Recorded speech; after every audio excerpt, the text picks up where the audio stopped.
Supercrack Estrella presenta. 2 días después de la visita de Nancy Pelosi a Taiwán, cayó cerca de la Casa Blanca un rayo. ¿Se trata de algo casual, o es un arma secreta china que está advirtiendo a los Estados Unidos? La presidenta de la Cámara de Representantes de Estados Unidos aterrizó el martes, en Taipei, la capital de Taiwán, a pesar de las alertas y amenazas del gobierno chino. 2 días después, el jueves, se vio el rayo que cayó cerca de la Casa Blanca y dejó heridas a varias personas. Un rayo impactó cerca de la Casa Blanca durante la noche de este jueves y dejó a 4 personas heridas de gravedad. 2 de las víctimas murieron debido a sus lesiones. Las personas se protegían bajo un árbol durante una tormenta eléctrica severa. El rayo cayó. La presidenta de la Cámara de Representantes de Estados Unidos, Nancy Pelosi, abandonó la isla a las 18:01 hora local, 10:01 GMT, desde el aeropuerto Songshan de Taipei. Tras la visita que realizó, en la que prometió que Estados Unidos no abandonará a Taiwán. Mediante su cuenta de Twitter, la funcionaria indicó: "Que nadie se equivoque. El compromiso de Estados Unidos con el pueblo de Taiwán permanecerá inalterable ahora y en las próximas décadas", cuyas palabras fueron expuestas previo a despegar de la nación y continuar su gira por Asia. La funcionaria, en las últimas horas, calificó el viaje como deplorable traición y farsa, tras el despliegue militar en el estrecho de Taiwán y con sanciones a las importaciones procedentes del país. Pelosi, quien duró menos de 24 horas en dicho territorio, visitó la mañana de este miércoles el parlamento taiwanés y posteriormente se reunió con la presidenta de la isla, Tsai Ing-wen, la cual le colocó una condecoración por su apoyo al país. La furia de China ante esta visita fue enorme, y un día después de que Nancy Pelosi se marchara de Taiwán el miércoles, el jueves por la noche cayó un misterioso rayo sobre la Casa Blanca. No es la primera vez que cae un rayo en la Casa Blanca. En el 2020, en plena pandemia, un video capta el fuerte rayo que cayó cerca de la Casa Blanca. La descarga pegó en el obelisco de Washington y en las redes empezaron a hablar de un castigo de Dios.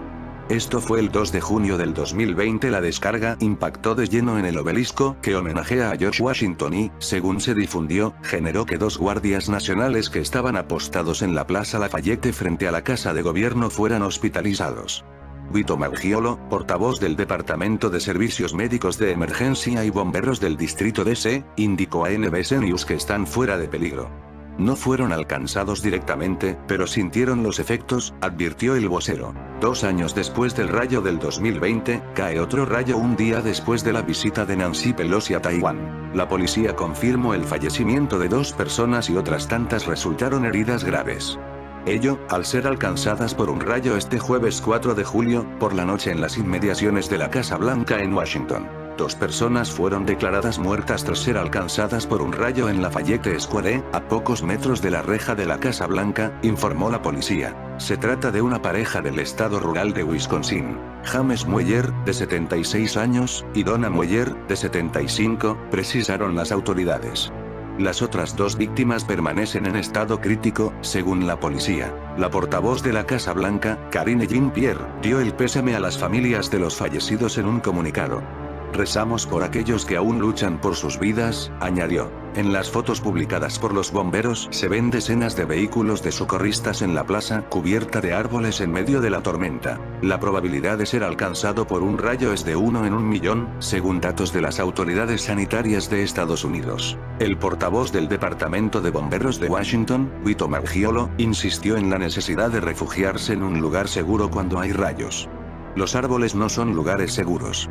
En ocasiones estos rayos son tecnología secreta, se puede usar para teletransportar cosas, el mismo Satanás cayó como un rayo a la tierra según se puede interpretar de pasajes de la Biblia". En el año 2019 un video de un objeto extraño cae del cielo durante tormenta en San Antonio, Texas. Nuevamente durante una tormenta, un testigo ha tenido la suerte, digámosle así, de captar un supuesto objeto extraño cayendo del cielo luego de que un rayo golpea violentamente el lugar. Según la información brindada en el vídeo, el incidente ocurrió en San Antonio, Texas, Estados Unidos. El día 16 de octubre, algunos usuarios han comentado que se podría tratar de una de las ya conocidas cajas negras que han sido vistas en otros casos de anomalías en el cielo. En el vídeo, a continuación, se puede ver como un supuesto objeto de color oscuro cae del cielo justo luego de que un rayo impacta el lugar. Mientras el supuesto objeto se encuentra en caída libre, este parece cambiar de forma. Veamos algunas capturas. otra imagen que muestra el supuesto objeto cayendo durante una tormenta. Sin embargo, hay un factor que no queda muy claro al ver este evento: la distancia a la que se encontraría el objeto. Podría ser posible que el objeto se encuentre más cerca de lo que se cree. Con este tipo de material, sin mayor información, no se puede determinar algo con seguridad. En realidad puede tratarse de muchas cosas. Podría ser un vídeo editado, podría ser un objeto que esté realmente muy cerca y que haya sido dejado caer a propósito, o bien, podría tratarse de algo completamente natural. Si tomamos en cuenta esta última opción, tendría que ser un objeto bastante grande. Pero cabe la posibilidad de que se trate de tecnología secreta, en este caso podría ser China, pudieron teletransportar algo los chinos a la Casa Blanca, y si fue así, que podría ser. De hecho, en el cine ya nos muestran rayos sobre la Casa Blanca, el martillo de Thor y los nazis. Himmler buscó este objeto mitológico nórdico y además quiso construirlo como una moderna arma secreta eléctrica portentosa. Heinrich Himmler, uno de los oficiales nazi de más alta jerarquía después de Hitler, mandó a un ejército a rastrear el martillo de Thor, la deidad nórdico. Luego consiguió que la empresa LM Hildesheim diseñara su propia versión del martillo, el cual podía convertir el material aislante de la atmósfera en un conductor eléctrico, según registros. La búsqueda por el objeto mítico se constata en una carta de Himmler, y el ejército que lo buscó fue la Orden Negra, un tipo de escuadrón esotérico de la SS que buscaba fundar una religión pagana en Alemania de orígenes ancestrales. El martillo de Thor moderno ideado por Himmler. Para Himmler, el martillo de Thor fue un objeto antiguo con capacidades eléctricas que habían usado los denominados arios viejos, teorizados por los nazis. El martillo de Thor se llamaba Mjolnir y según la leyenda nórdica, era el arma más potente de todas las deidades. Thor acababa con gigantes con él, y protegía de adversarios a la tierra y Asgard, el reino celestial de Odín. Mjolnir podría significar rayo, dando a comprender su carácter eléctrico. Los esoteristas nazis investigaron profundamente toda esa mitología germana nórdica, porque supieron que era un tipo de arma eléctrica. Tradicionalistas alemanes como Rudolf von Gorsleben establecieron una doctrina filosófica esotérica llamada ariosofía, o sabiduría aria, que reivindicaba la religión pagana germánica y nórdica anterior al cristianismo, incluyendo la magia y los rituales. El objetivo de Himmler era diseñar un arma eléctrica moderna fundada en el martillo de Thor, el cual protegería a la Alemania nazi de la tropa de Rusia, considerados por Himmler como la fuerza del bolchevismo judío soviético que quería reprender a los germanos. Esto es parte del racismo y nacionalismo de los nazis. Himmler propuso a la Oficina Técnica de las Escuadras de Protección, la SS, el plan de crear esta arma secreta y propuso tener en cuenta los desarrollos en fisión nuclear que estaba investigando el Consejo de Investigación del Reich, los planes no realizados de la bomba atómica nazi. En noviembre de 1944, la empresa LM Hildesheim presentó el plan del martillo de Thor moderno, ideado por Heinrich Himmler. Los ingenieros sostenían que el arma podría convertir el material aislante de la atmósfera en un conductor eléctrico. Con esa capacidad bloquearían señales electromagnéticas de los aliados, adversarios de los nazis, señales como ondas de radio o de control remoto. A pesar de ese diseño espeluznante del martillo de Thor, los técnicos de la SS y el jefe del Consejo de Investigación del Reich concluyeron que fabricar el mecanismo era imposible, debido a que su costo era desmesurado y su diseño complejo e ilusorio, además de que Alemania estaba muy desgastada por la Segunda Guerra Mundial y no podía financiarlo. Ya eran las instancias finales de la guerra y Berlín estaba siendo bombardeada y rodeada por los aliados, así que el plan del martillo nórdico jamás se realizó. Pero teniendo en cuenta el proyecto Paperclip, cuando Estados Unidos llevó a investigadores nazis al país norteamericano, es posible que Estados Unidos se haya interesado o inclusive desarrollado su propia versión de este martillo de Thor moderno de Himmler. Tal vez está siendo usado como arma secreta en estos días. Los chinos podrían tener una también. El Pentágono ha estado investigando nuevas formas de producir energía ilimitada capaz de alterar el espacio-tiempo y patentando aeronaves con forma de ovni. Romper el espacio-tiempo. Dentro de los documentos también se puede visualizar una diapositiva que describe cómo el plasma compression fusion device puede ser usado para la Spacetime Modification Weapon. Bajo condiciones definidas, el dispositivo de fusión por compresión de plasma puede conducir al desarrollo de un arma de modificación del espacio-tiempo, apunta País. Un arma que puede hacer que la bomba de hidrógeno parezca un petardo, en comparación. Pueden lograrse niveles de energía extremadamente altos con esta invención, en condiciones de corriente pulsada ultra alta y densidad de flujo de campo magnético ultra alta, según la misma diapositiva. También se recogen otras aplicaciones para la marina. Imagina los barcos, los submarinos, las aeronaves y los vehículos terrestres de la marina propulsados con energía de fusión virtualmente ilimitada y segura. Imagina el poder del Sol confinado en un espacio compacto y relativamente pequeño. Una de las compañías que han reconocido abiertamente estar trabajando en la modificación del espacio-tiempo es Todd Stars, Academy of Arts and Science, TSA. Una compañía fundada por el guitarrista Tom DeLonge de Blink-182, el ex agente de la CIA Jim Semivan y Harold Ed Butoff, un ingeniero y parapsicólogo. Todos estadounidenses. En la nota de prensa del lanzamiento de PSA en 2017, la compañía informó cómo estaban trabajando en un Advanced Electromagnetic Vehicles, vehículos electromagnéticos avanzados. Un sistema de transporte que permitiría reducir drásticamente los límites de viajes actuales en lo relativo a la distancia y al tiempo, tal y como describió Steve Justice, exdirector de programas avanzados en la rama Skunk Works, programas de desarrollo avanzado, dentro de Lockheed Martin. Sabemos que los rusos también disponen de armas de este tipo, el arma secreta que la Unión Soviética envió al espacio y disparó desde la estación Salyut 3 a mediados de los años 70, la Unión Soviética se convirtió en la primer gran potencia en llevar armamento al espacio y usarlo. La segunda estación espacial que puso en órbita con éxito, Salyut 3, montaba el cañón automático R-23M que probó horas antes de reentrar en la atmósfera. Sucedió el 24 de enero de 1975, aquel día, la Unión Soviética efectuó los primeros disparos realizados por un arma en el espacio de los que se tiene conocimiento. Contraviniendo el espíritu del Tratado del Espacio Exterior que había firmado en 1967 y que establece el fin pacífico de la exploración espacial, el régimen de Leonid Brezhnev probó con éxito un cañón R-23M Kartech desde la Salyut 3, en las últimas horas de vida de la estación espacial soviética. La prueba fue secreta y así permaneció durante muchos años, al igual que el propósito militar de varias de las estaciones Salyut que, oficialmente, eran misiones de carácter civil. El programa Salyut puso en órbita 6 estaciones espaciales entre 1971 y 1982, mientras que otras 3 fracasaron en el lanzamiento al poco del mismo. De las 6 que tuvieron éxito, 4 fueron estaciones espaciales civiles y 2, Salyut 3 y 5, tenían fines de investigación militar. Salyut 3, además, fue la primera y, que se sepa, última estación espacial armada de la historia. Salyut 3 fue lanzada con un cohete Proton el 25 de junio de 1974, orbitó la Tierra durante 7 meses a una altura de 272 kilómetros, hasta que el decaimiento orbital la hizo reentrar en la atmósfera para estrellarse en el Océano Índico. En ese tiempo se enviaron 2 misiones tripuladas a la estación, pero solo la Soyuz 14 logró anclarse con éxito y sus astronautas pasar al interior de la Salyut 3, una tercera misión prevista no se llevó a cabo debido al decaimiento orbital de la estación que lo desaconsejó.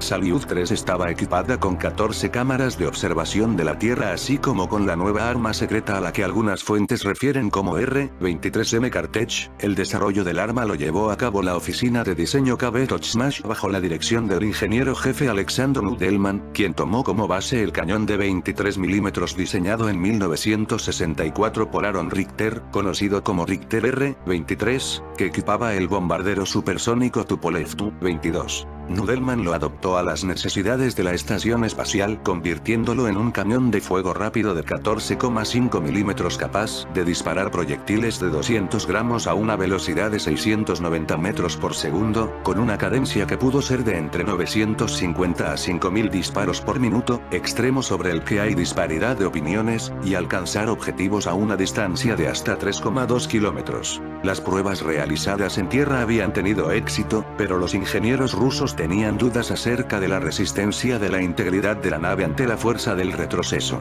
El cañón estaba montado en la parte frontal de la Salyut 3 y requería ajustar la altitud de la estación de 20 toneladas con el objetivo para disparar. Dados los riesgos, se decidió realizar la prueba en las últimas horas de existencia de la nave antes de su reentrada en la atmósfera y, por supuesto, sin tripulación a bordo. Aparentemente, la prueba fue un éxito. Para contrarrestar el retroceso, Salyut 3 encendió los motores y apuntó en dirección contraria al vector de velocidad de la nave para acortar la vida orbital de la munición. Según reveló el programa de la televisión rusa Buenaya Priemka en 2015, Salyut 3 disparó 3 ráfagas que sumaron un total de 20 disparos que se quemaron en su reentrada en la atmósfera. El cañón de la Salyut 3 era un arma de defensa, pero el plan a largo plazo era equipar las estaciones espaciales con misiles.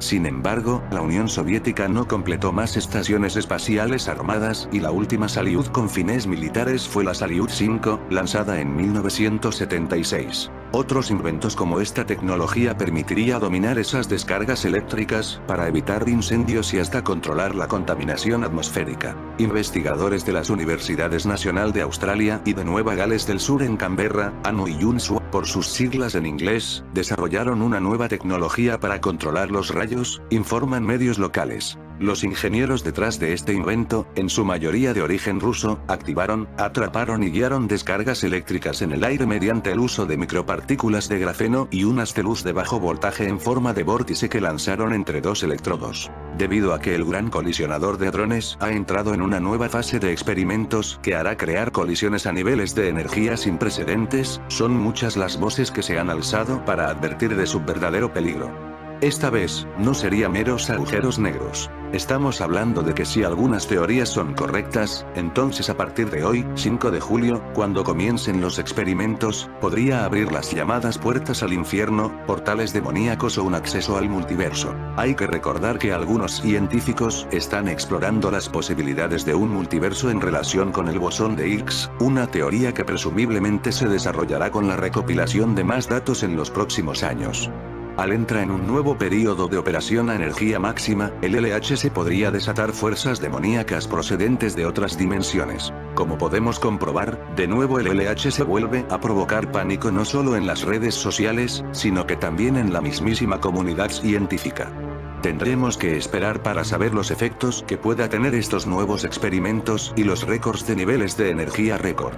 Nikola Tesla y su rayo de la muerte.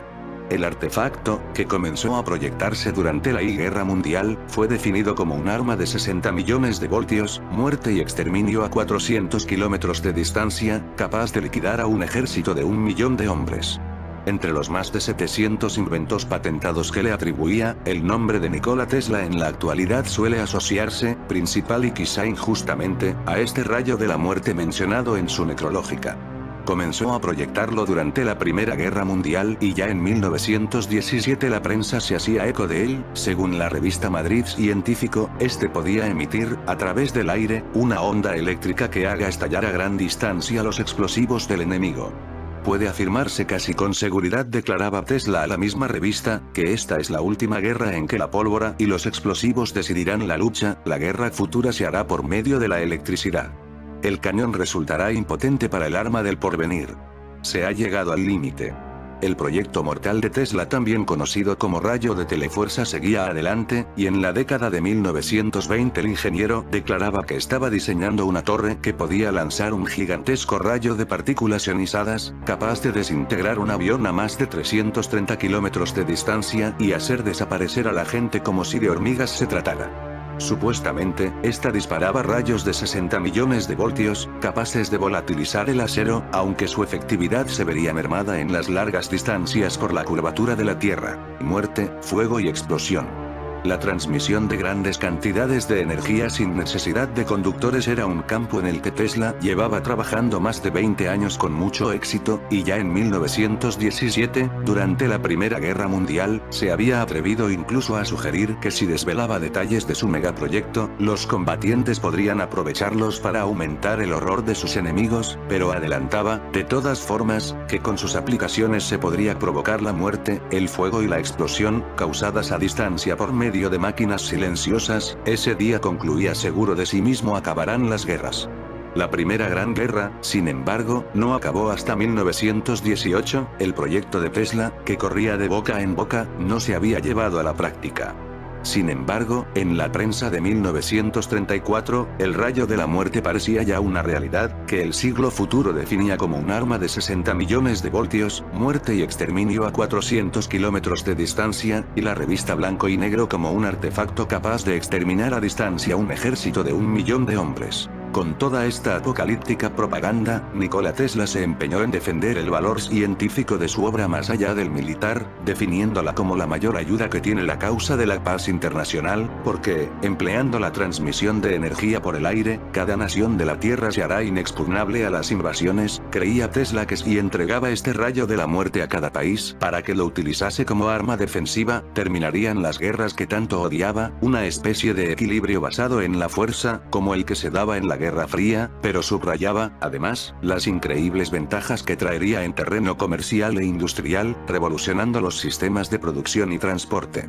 Desde el 2020 fecha de avistamiento. 11 de diciembre de 2020 lugar de avistamiento. Washington D.C., Estados Unidos. El testigo afirmó que notaron algunos objetos negros en el cielo y comenzaron a grabar. Los dos objetos se movían ligeramente y parecían seguirse.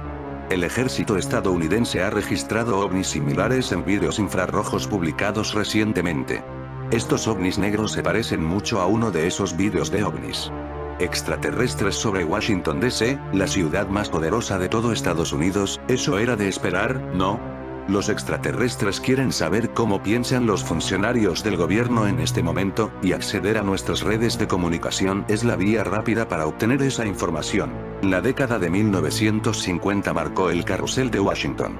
El 25 de agosto de 1951, una treintena de luces azuladas pasan silenciosas en el cielo de Lubbock, Texas. Vuelan, parece en formación. La ciudad entera es testigo del fenómeno. Se vuelven a observar 5 días después y se fotografían. Pero habrá que esperar al sobrevuelo de Washington, en julio de 1952, para sensibilizar a las esferas oficiales sobre el fenómeno ovni. Recordemos que este fue el año del Festival de la Bestia. ¿Están los extraterrestres vigilando a Washington, con todo este lío en los Estados Unidos y en todo el mundo? Como todos saben, el acrónimo OVNI no necesariamente significa nave extraterrestre, pero un evento que tuvo lugar en 1952 en esa misma ciudad probablemente involucró naves de tecnología mucho más avanzada que la que tenía el mundo en ese momento. Según lo informado por Paul Seaborn en MysteriousUniverse.org, ocurrió que el 19 de julio de 1952, en el Aeropuerto Nacional de Washington, ahora conocido como Aeropuerto Internacional Ronald Reagan, el controlador de tráfico aéreo Edward Nugent vio 7 objetos en su radar, 24 kilómetros al suroeste de la ciudad, y notificó a su superior Harry Barnes, quien los atendió con él. Al verificar, Nugent descubrió que otros controladores en la torre de control y los controladores en la cercana base de la Fuerza Aérea Andrews también vieron los ovnis, que habían aumentado en número y viajaban aleatoriamente por el cielo a aproximadamente 208 kilómetros por hora. Los objetos desaparecieron cuando se acercaron 2 aviones de la Fuerza Aérea, pero regresaron después de que los aviones aterrizaron para repostar. En estos rayos, como el caído el jueves, pueden estar llegando demonios teletransportados a la capital de los Estados Unidos. Hay pruebas de ello desde hace años, como la que nos cuenta el obispo de Washington Confidencia, que el demonio se manifestó y huyó cuando celebraba la Eucaristía. Monseñor Charles Pope, quien lidera en la arquidiócesis de Washington la parroquia San Cipriano Santo Consolador, sorprendió a fines de agosto a sus feligreses al escribir y recordar en el blog de la parroquia una inusual experiencia con el demonio, ocurrida durante una Eucaristía hace algunos años, en particular al momento de efectuar la consagración. Cuenta Monseñor Pope que hace unos 15 años estaba celebrando la misa en la antigua parroquia St. Mary's en Washington D.C. La celebración, por ser una misa solemne, señala, decidió celebrarla en latín. Quizás nada diferente a la mayoría de los domingos, pero algo bastante sorprendente estaba a punto de suceder. Como ustedes saben, señala Pope, la antigua misa en latín era celebrada ad orientem hacia el este litúrgico, con el sacerdote y las personas teniendo el rostro hacia una misma dirección. Los feligreses estaban detrás del celebrante y en esa posición no las podía ver. Pope recuerda que era el momento de la consagración y, según corresponde, se inclinó con los antebrazos sobre el altar y la hostia entre sus dedos. Luego, precisa, dijo las venerables palabras de la consagración, en voz baja pero clara: «Hoc est in corpus meum, porque esto es mi cuerpo». Las campanas sonaron cuando hice la genuflexión. Pero detrás de mí había una alteración de algún tipo, un temblor o crujido que venía de los primeros bancos detrás de mí, a mi derecha, y luego un gemido o gruñidos. ¿Qué fue eso?, me pregunté. En realidad no sonaba humano, sino más como el gruñido de un animal grande, como un jabalí o un oso, junto con un gemido lastimero que también no parecía humano. Yo elevé la hostia, nuevos gruñidos, y otra vez me pregunté, ¿qué fue eso? Luego, silencio. Porque el celebrante en la antigua misa en latín no podía darse vuelta fácilmente para mirar. Aún así, yo pensé, ¿qué fue eso? Luego vino el momento de la consagración del vino en el cáliz. Una vez más Pope recuerda haberse inclinado pronunciando con claridad, pero en voz baja. Hic est in calix sanguinis mei, novietaterni testamenti, mysterium fidei. Qui pro vobis ec pro multis effundetur in remissionem peccatorum. Aec quoties cumque feseritis in mei memoriam facietis. Este es el cáliz de mi sangre, de la nueva y eterna alianza, misterio de la fe. Justo en este instante dice Monseñor que escuchó otro sonido, que pudo identificar como un gemido y luego casi como un chillido. Una voz gritó, «Déjame en paz, Jesús. ¿Por qué me torturas?» Recuerda que luego se escuchó un ruido de forcejeo y según le contaron otros feligreses después, alguien salió corriendo y gimiendo como si hubiera sido herido, las puertas traseras se abrieron y luego se cerraron. Luego, hubo solo silencio. No podía darme vuelta, dice Pope, porque yo estaba con el cáliz en lo alto por encima de mi cabeza. Pero supe en un instante que algún pobre alma atormentada por demonios había encontrado a Cristo en la Eucaristía y no pudo soportar su presencia real desplegada para que todos la vean, y recordé entonces las palabras de la Escritura. Incluso los demonios creen y tiemblan. Santiago 2:19. Pero no se detuvo aquí su reflexión, recuerda Monseñor Francis Pope, dice que el hecho lo cuestionó profundamente moviéndolo al arrepentimiento por su débil fe. ¿Por qué un hombre atormentado por un demonio fue más consciente que yo de la verdadera presencia real? Él se conmovió en un sentido negativo y huyó, porque yo no me conmuevo de una manera comparable, pero de forma positiva. ¿Y también el resto de los fieles que estaban presentes? Para Pope el hecho fue finalmente un regalo que confirma que en la hosita y el vino consagrado está presente efectivamente el Señor de la Gloria, Rey del cielo y de la tierra, justo juez y soberano de los reyes de la tierra. No dudo de que todos nosotros creemos intelectualmente en la verdadera presencia de Dios en la Eucaristía, comenta. Pero es muy diferente y mucho más maravilloso cuando trasladamos esta certeza a la profundidad del alma. Finaliza. Y el demonio cayó como un rayo, miró atormentado sin saber dónde estaba, hacía mucho tiempo que perdió la vida, en un tiempo donde no había tecnología como en estos tiempos, y el demonio empezó a recordar, y caminó por las calles sin saber de nada familiar. Encontró algo que le llamó la atención. El demonio encontró algo que le recordaba a su otra vida, aquella cruz. Desorientado el demonio entró en la iglesia y se sentó, entonces quiso recordar, pero su mente aún no podía ver con claridad. Fue entonces cuando recordó que él había renunciado en otra vida a Dios, por lujos y bienes. Supo entonces que ese no era su lugar, pero entonces escuchó el latín del cura que sonaron en su mente demoníaca como un castigo que no pudo soportar. El demonio escapó, sin saber qué hacer, caminó por las calles vagando como un vagabundo, mirando al cielo a que quizás otro rayo le pueda traer la verdad de su misión y de por qué estaba de vuelta en el mundo. En fin amigos de Supercrack Estrella, si el video te gustó pulgar arriba.